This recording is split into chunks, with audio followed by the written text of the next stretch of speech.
Welcome to episode 132 of the Forward from 50 podcast, where we interview people over 50 pursuing new direction for their lives. It's an opportunity for men and women to tell their stories, their way, and in their own words. I'm Greg Gerber, the founder of Forward from 50, and your host for today's show. In this episode, I talk with Don Cote.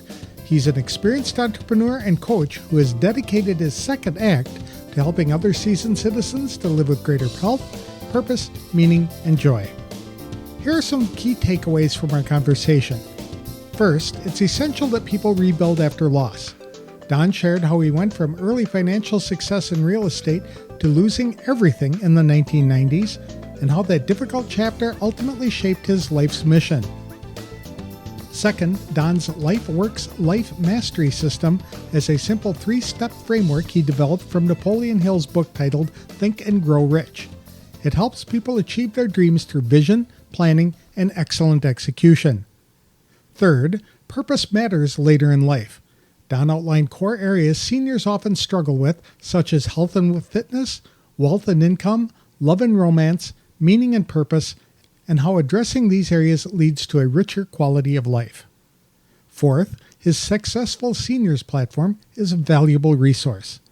Don described how his free newsletter, blog, and podcast deliver practical solutions to help older adults to create income, stay active, and maintain a sense of contribution.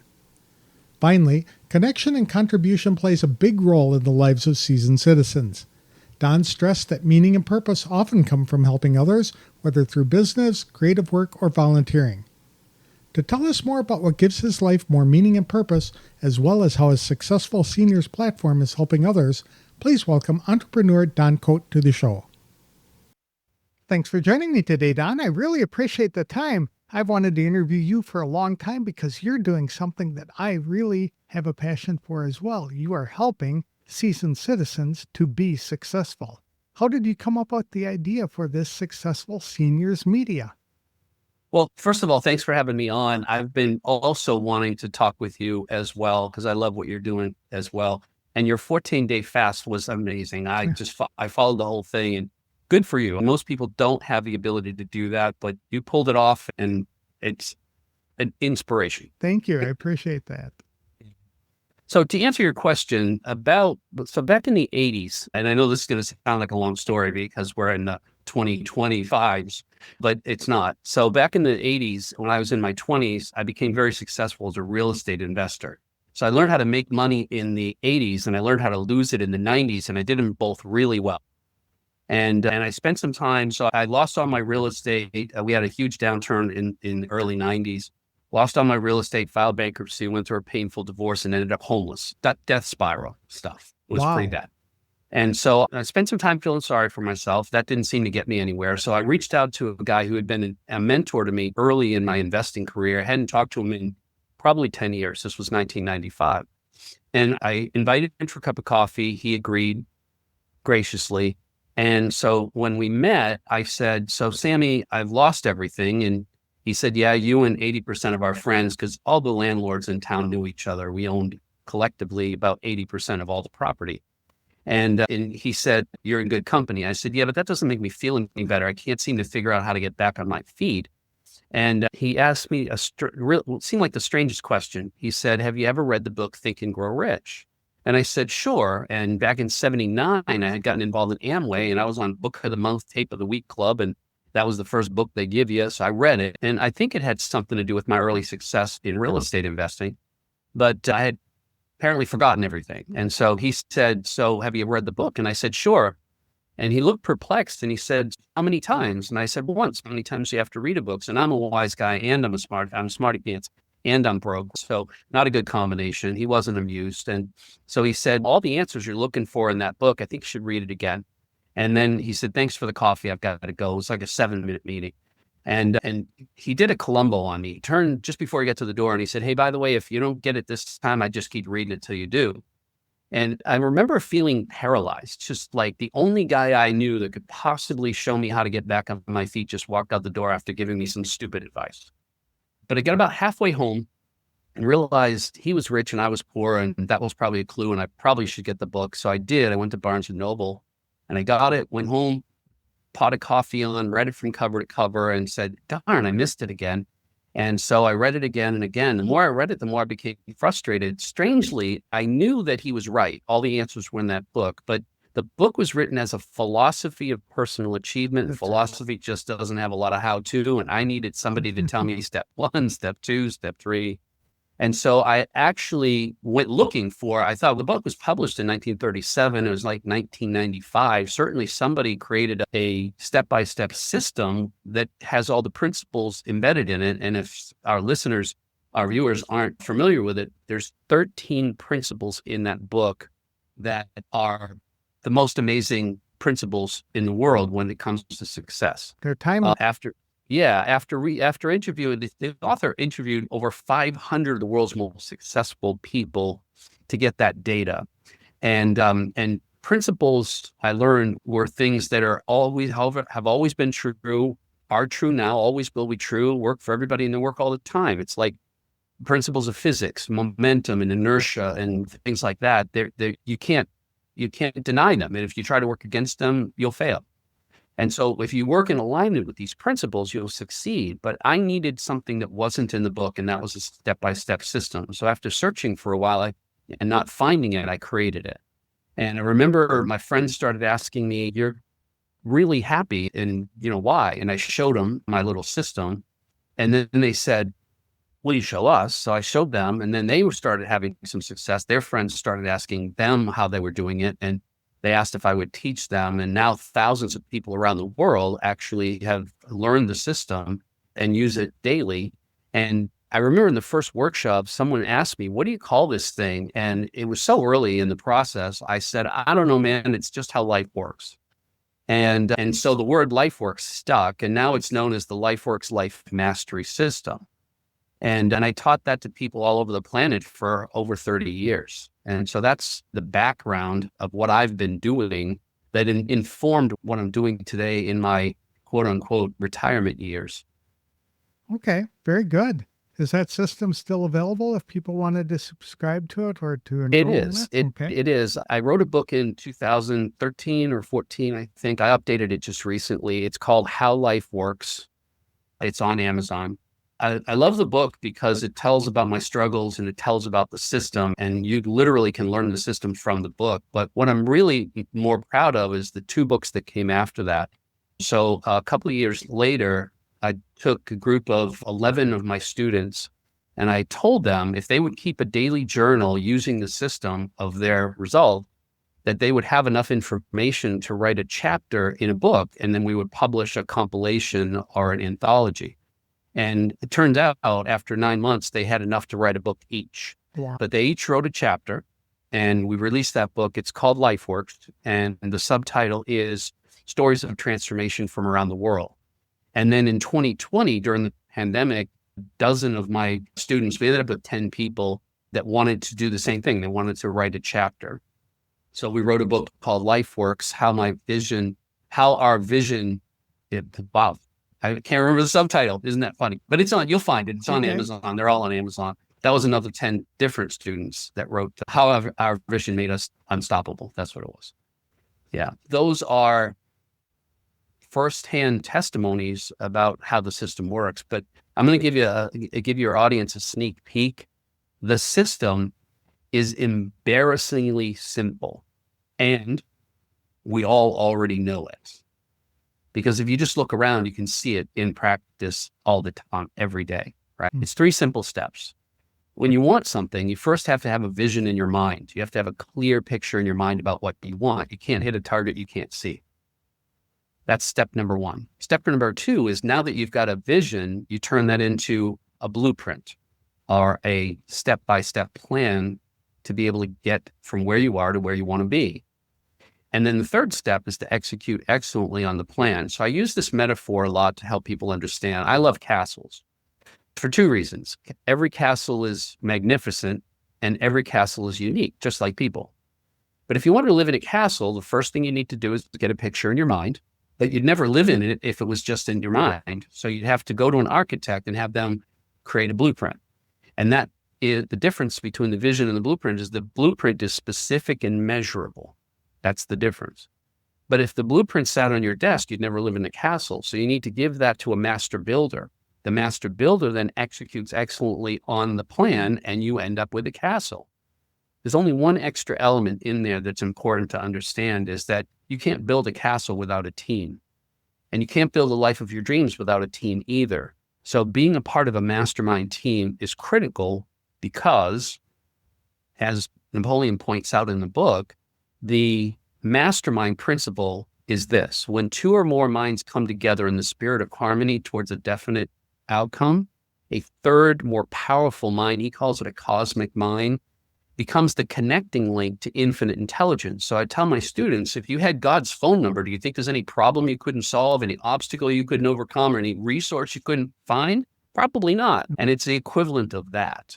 And so in my senior years now, that's what I've decided to do. I want to help seniors to be able to have the second act, be able to do something in their senior years that's creative, that's fun, that makes a difference for other people, and potentially could make them enough money to be able to do that world travel finally and be able to go to those beautiful, amazing restaurants and all that sort of thing. So my goal is to have a legacy that lives on long after I am. So I'm creating a media company that can be run by people after I'm gone.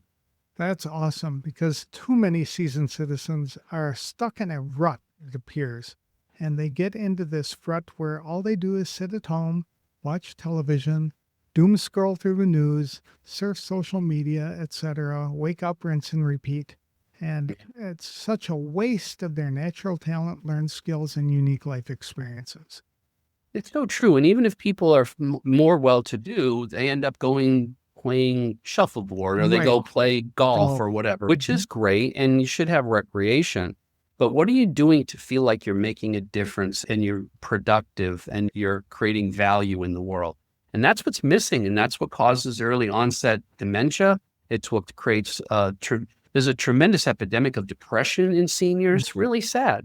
So those things are and as it turns out, Greg, the truth of the matter is the same kind of 6 things that everybody struggles with, seniors struggle with in a unique way. For instance, health and fitness, right? They're struggling with dementia, they're struggling with mobility, but everybody struggles to be able to stay healthy and fit. When you're young and you're working 2 jobs and you've got kids and a house and you can't find the time to exercise and you're on the run, so you're eating fast food instead of eating good, healthy, organic food that you made yourself. So everybody struggles with health and fitness. Everybody struggles with wealth and income. Seniors, it's a different flavor of that because they've got time on their hands, but yet they don't know how to create a business that it will only take them 5 or 10 hours a week to create $2,000 or $3,000, $4,000 or $5,000 a month of passive income. You just don't know how. And so that's something that everybody struggles with. And when you're younger, you're struggling with figuring out should I get another degree? Should I get a master's degree? Do I need a doctorate? And so I can get more money from my job and that sort of thing. So everybody struggles with wealth and income. And then the third thing that everybody struggles with is love and romance, right? I had 2 practice marriages. I got all the mistakes out of the way, stayed single for 7 years so that I could figure out what my wife brilliantly called, my third wife now, my only forever wife, Gabriella. She said that for her, she took some time off a couple of years. She's a faster learner than I am, but took me 7. We both stayed single before we met each other to learn ourselves, right? She calls it, she says you need to know your deal breakers and your must-haves. And so I matched all of hers when she met me, and she matched all of mine, although my list wasn't nearly as clear as hers. And we found out that we were compatible. And compatible doesn't mean the same. It means you fit together perfectly. I tell her she's crazy, but she's my kind of crazy. So like a hand in glove, they're opposites. Right. People say opposites attract, and for the most part, that's true. But they're a group of core values that need to match. So for instance, if she wants to have sex once a day and you're okay with once a year, there's going to be a problem. If she's a saver and you're a spender, it's an issue. So you've got to make sure those core values match, but the things like, do we like the same kind of music or do we like the same kind of food when we go out to eat? Kind of irrelevant. it'd be nice if they match, but they don't have to. But those core values absolutely have to match. And sadly, when people are older and they lose a spouse, they're reluctant to get back in the game. What's a dating app? Okay, so there's some technology that came out since you were dating, right? And it's difficult, and it's challenging, and it's scary. And so these are the things that I help with through my media channels. These are the things I help people in their senior years to be able to overcome and succeed and flourish and enjoy life. So I talk about helping active seniors love life. That's neat. So you got health and fitness, wealth and income, and love and romance. Yeah, and there's one more. There's actually 6 altogether, but one more that's really critical, that's a struggle for almost everybody, and that's meaning and purpose. Yeah. And that comes back to finding a way to be able to put good out into the world that people compensate you for financially. So you're feeling great. You would get up in the morning and do it for free, but someone cares enough about the value that they're receiving to actually pay you for it. That's the best of both worlds. I would say that it's possible to get meaning and purpose as well, also through volunteerism, if you've got the means to do that. But it is that meaning and purpose. Would you say that purpose always involves helping others in some way?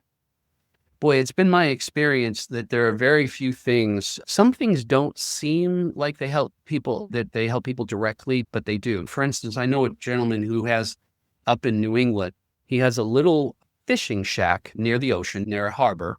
And there are a bunch of little merchants in these little fishing shacks.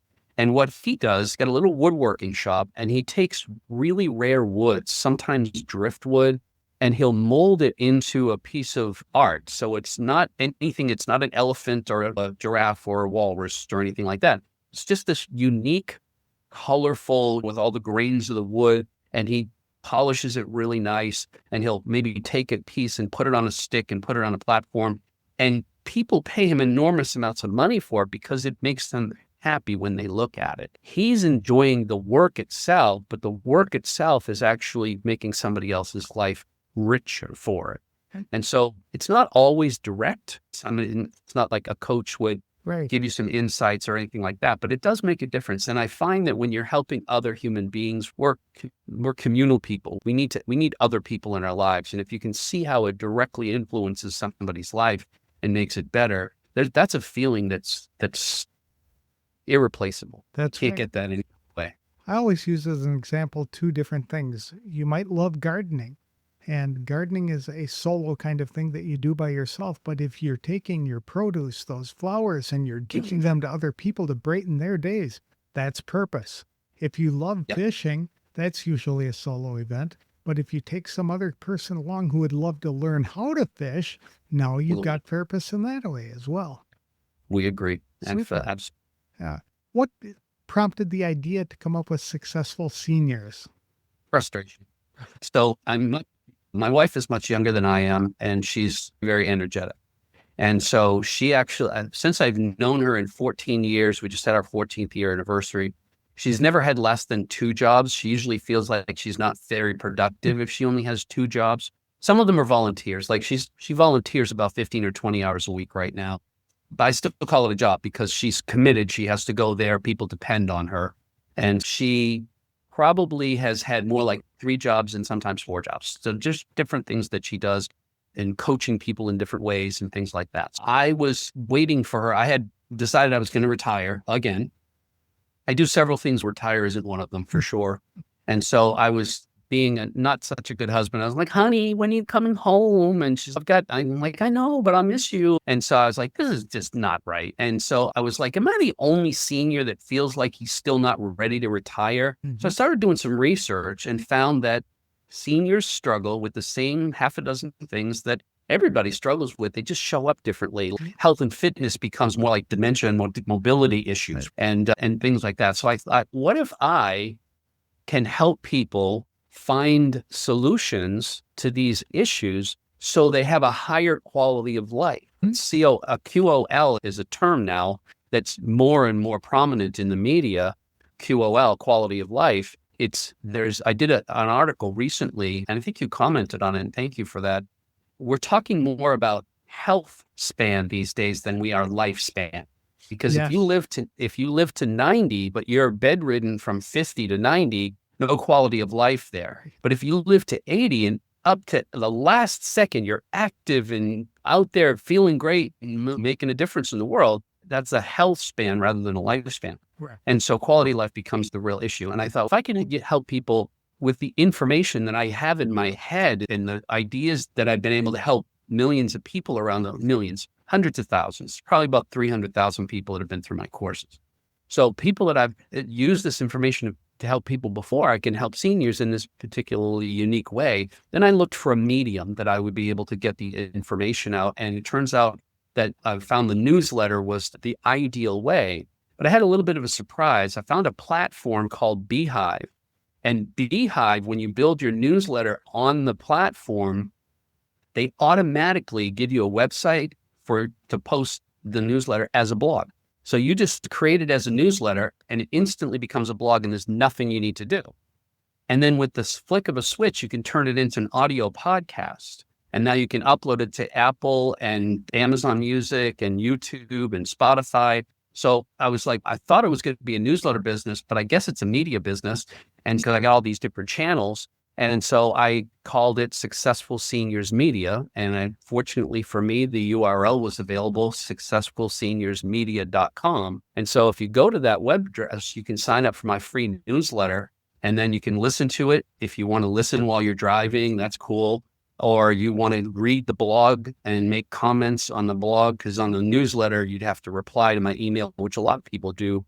But it's just become a wonderful way to spread the word about all the solutions that seniors are struggling with. And this is entirely free to consumers. Yeah, no, it's absolutely free. Are there any courses and things like that they can take on this platform? Yes. So what I've tried to do is just keep my ear to the ground, and I respond to every single one of the comments and email replies that I get. And what it seems like is the one thing that so many people are struggling with, even though people have done maybe are okay financially, they can pay their bills. They're not able to do some of the things that they thought they would be able to do in retirement, like maybe take a world cruise or travel to Europe or Asia or something like that, or even go out to more expensive restaurants and really enjoy life at a higher level. And they're not able to do that. And so adding maybe a few hundred or even a few $1,000s a month of passive income would allow them to be able to just think about it. $2,000 a month doesn't seem like a lot, but that's $24,000 a year. That gets you a lot of going out to eat. And so what I've decided to do in the process of creating a course that helps people be able to generate that extra income in about 5 to 10 hours a week. They can generate a few hundred and then a few $1,000s, and they can take it as far as they want it to go. But it also helps people with meaning and purpose. So I recommend that people take what they already know, what they already love, what they've already spent years developing a content in their mind, their own talents and success skills and all that sort of thing, and then sharing them with people that are searching for those answers like I'm doing with Successful Seniors. I'm going to provide a course that if I were to sell it or if I were to teach it outright, I'd probably charge $1,000 for it, but we're probably going to put it in the newsletter for probably like $97 with a money back guarantee. If somebody looks at it and goes, no, that's not for me, no problem. I just want to see if I can provide a way for people to go, hey, this is fun. I'm doing something fun for 5 or 10 hours a week. And oh my gosh, my bank account has more money in it. So wouldn't that be awesome? That's what I'm trying to do. And that's right, because it doesn't require any special skills then. It's something they're already known for, they're passionate about. They might have done it as a career, or it might have been a hobby that they pursued for many years that they are wanting to share what they know with other people. And they don't need to know it all. All they need to know is that they're 2 or 3 steps ahead of the other person who wants to learn. Amen to that. Amen to that. What's ironic is when I launched the media business, I immediately started thinking about, I have another idea for another newsletter. And I'm a Harley enthusiast and I've ridden Harleys all over this country. And so I was like, maybe we just go on a Harley ride, we get a helmet cam and then we do, and I'm a scuba diver. I've been scuba diving all over the world, right? So maybe we'll do one on scuba diving. And I'm like, whoa, this is retirement, right? So for our listeners and our viewers, don't worry if you're like, I don't know what to talk about. And by the way, little secret, spoiler alert, you're not even going to, if you did a newsletter, you wouldn't even have to write anything. AI can take your ideas and turn them into really quality content. And what I do in this course is provide people with all the pre-written prompts. They can copy and paste and change out whatever their specialty is. And bam, you got the answers. And so that's how I do all my newsletters. That's why it only takes 5 to 10 hours a week.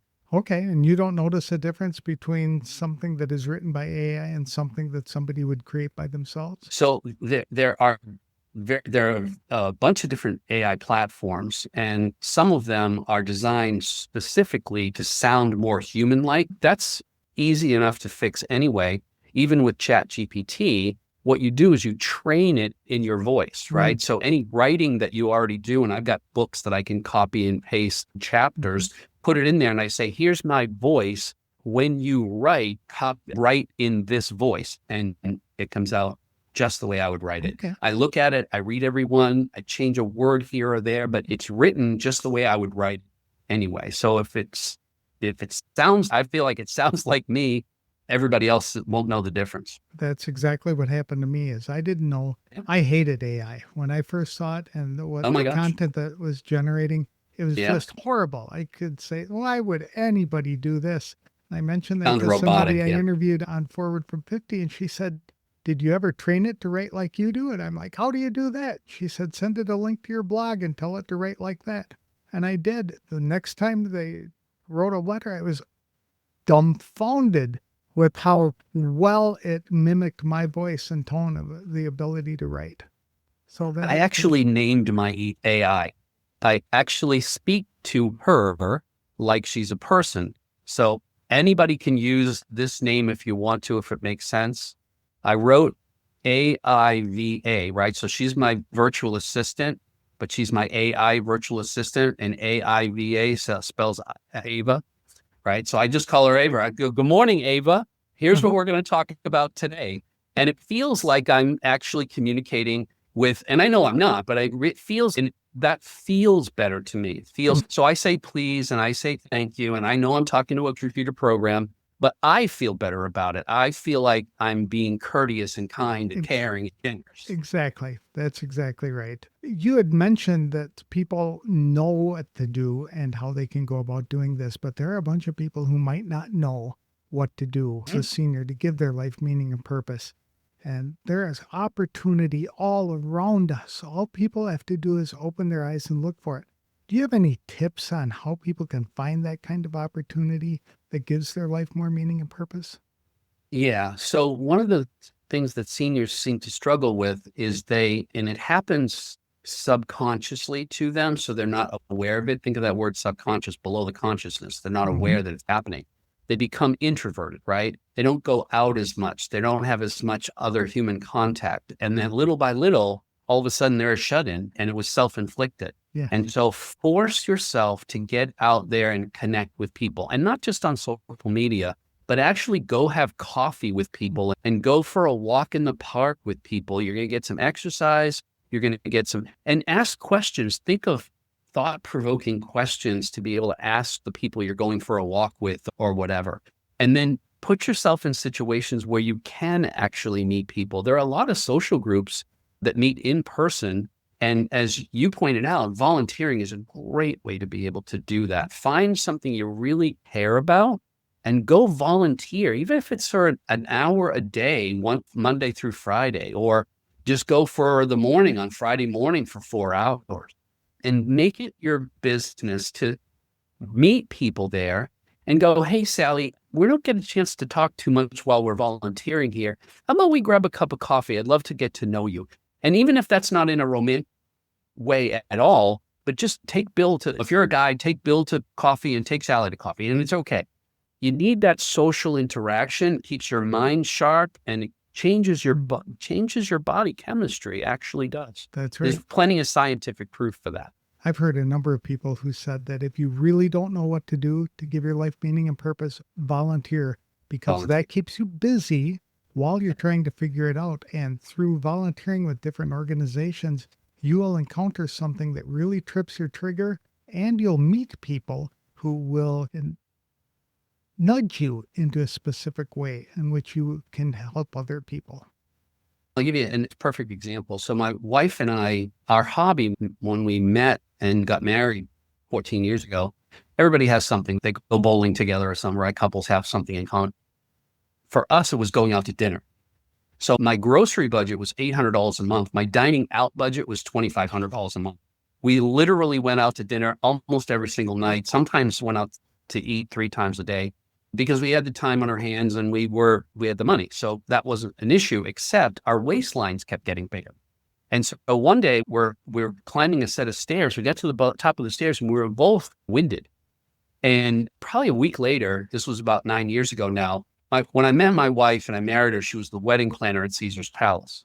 And she was at the top of her game. This is the wedding capital of the world. Caesar's Palace was the crown jewel. She was the president of the International Wedding Professionals Association. She had arrived.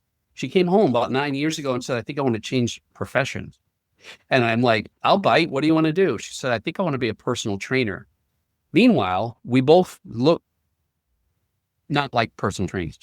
And so I said, I'll be your study buddy. And so we both became certified personal trainers.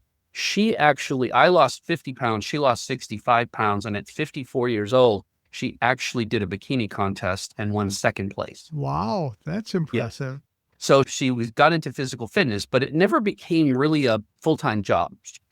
It was almost impossible for her to actually leave the wedding business because she's so sought after. So she volunteered to teach classes. She got certified in a bunch of different things, and she loves CrossFit. And so she teaches a 5:30 a.m. class Monday through Thursday. This week it was Monday through Friday, and she fills in during the week for other people when they're sick or they can't make it or whatever. All volunteer. Oh, 5:30 in the morning. So she's a veteran. And this is the one she volunteers for is a nonprofit. It's the only nonprofit CrossFit box in the Las Vegas Valley. And disabled veterans can go there for free and work out. So she volunteers because she's got an affinity for veterans and CrossFit. And so for her, it's a perfect fit. That's really cool. In developing successful seniors, did you face any challenges along the way? There was an outpouring of support, and I ended up trying to do too much. And so the challenge for me, still having plenty of energy, I'm very blessed. At 67, I don't have any illnesses of any kind. I don't have any pain in my body except when I work out a little too hard. I don't take any medications of any kind. And so and I lost all that weight. So I'm very fit and have tons of energy. So I started to really push myself and do a lot more. And I thought, I've got to kind of rein this back so that I make sure that I have time for my relationship with my wife. I have time for my children. I have kids, I have grandkids, and then some volunteering work that I do as well. So I needed to, my life got a little out of balance because I was just getting so excited and so passionate about it. So life balance is something that is a noble thing to strive for. I've been teaching it for going on 40 years now. It's a noble thing to strive for, but it's an unattainable goal. The target's always moving. And so you've got to just do the best you can, but keep things in balance, right? That was the struggle. It sounds like you might be one of those entrepreneurs who have what they call entrepreneurial ADD, attention deficit order, that the shiny objects and it's squirrel. And you're off So in a many. different direction. You keep saying it. There's just so many opportunities, and when your radar is set for opportunity, you see it everywhere. What kind of rewards have you received personally from venturing into this and starting successful seniors?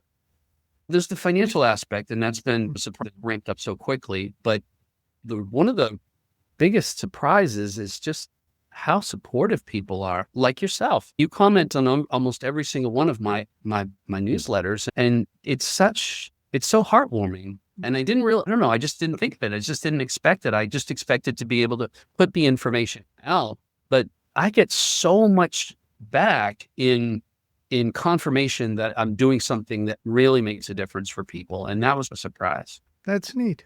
If you could turn the clock back, is there anything you'd do differently? with launching Successful Seniors? Yes, or anything. This is the reason why I'm creating this course, is because had I known everything that I know now when I launched, what took me 3 months would have taken me about a week. So the course is designed to say, this is the order and sequence, the syntax that you need to do things. Because for instance, if you're going to start a newsletter, there are literally 8 steps before you actually sign up for Beehive, for instance, right? There are 8 steps that might take 3 or 4 days. But if you go and try to set up your newsletter on Beehive, you go, oh, and I need to go do that. So you need to stop what you're doing and then go do something else and then come back and then stop what you're doing.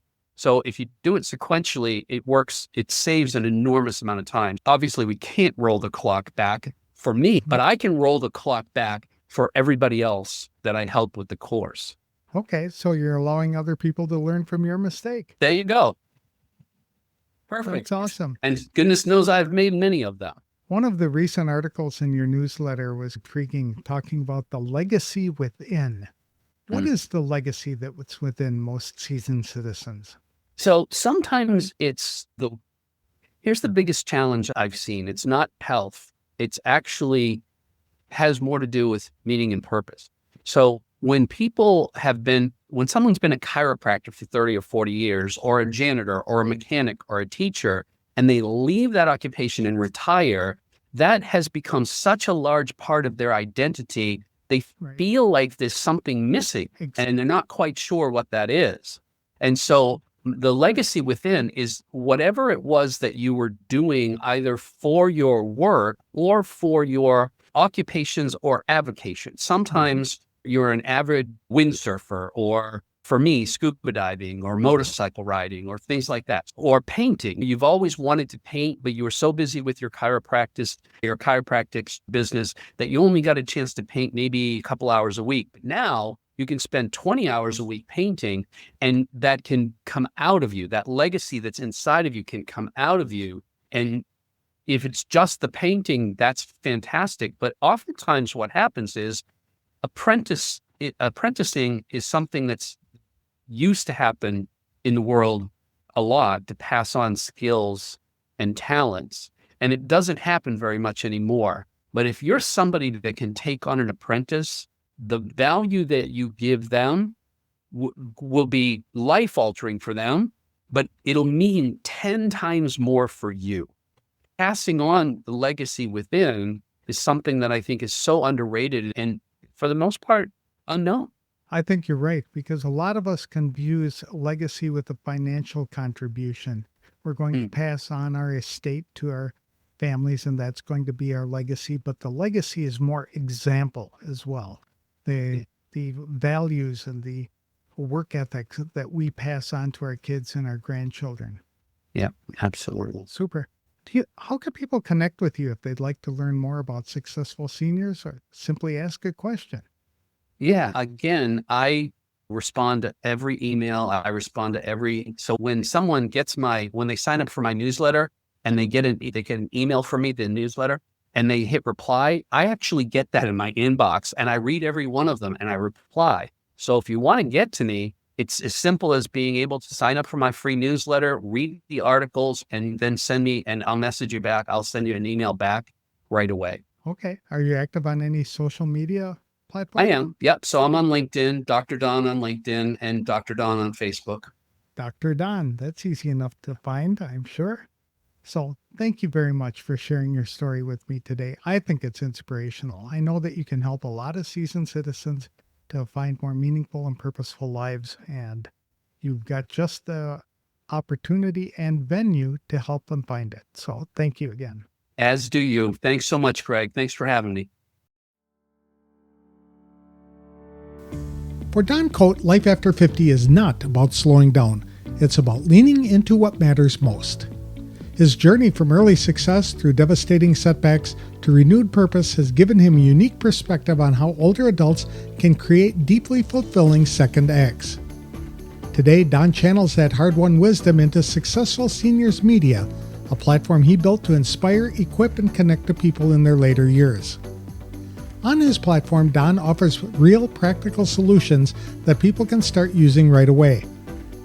They may include simple ways to generate extra income, strategies for staying socially engaged, or ideas for sharing a lifetime of skills with others. For Don, meaning and purpose almost always involve helping others. Whether it's turning a lifelong hobby into a teaching opportunity, volunteering with a cause close to your heart, or mentoring someone who's just starting out. He believes that when you contribute to someone else's success, you also enrich your own life. Don's ultimate goal is to help seasoned citizens live their later years with vitality, creativity, meaning, and joy. He also wants them to leave a legacy that goes far beyond finances. His vision for Successful Seniors Media is an online community where people over 50 feel valued, supported, and empowered to create the kind of life they wake up excited to jump into every day. If you'd like to connect with Don, learn from his experience, or simply find fresh ideas to make your own life more meaningful, visit www.successfulseniorsmedia.com. You can sign up for his free newsletter right on the homepage. Each issue provides encouragement, tools, and inspiration that just might help you to take the next step toward your own purpose-filled second act. If you'd like to start living a more meaningful life, I encourage you to download our free guide to finding purpose, which is available at www.forwardfrom50.com. I'll have another inspirational interview on the next episode of the Forward from 50 podcast. Thanks for listening, and if you like the show, please consider leaving a review wherever you download the episodes.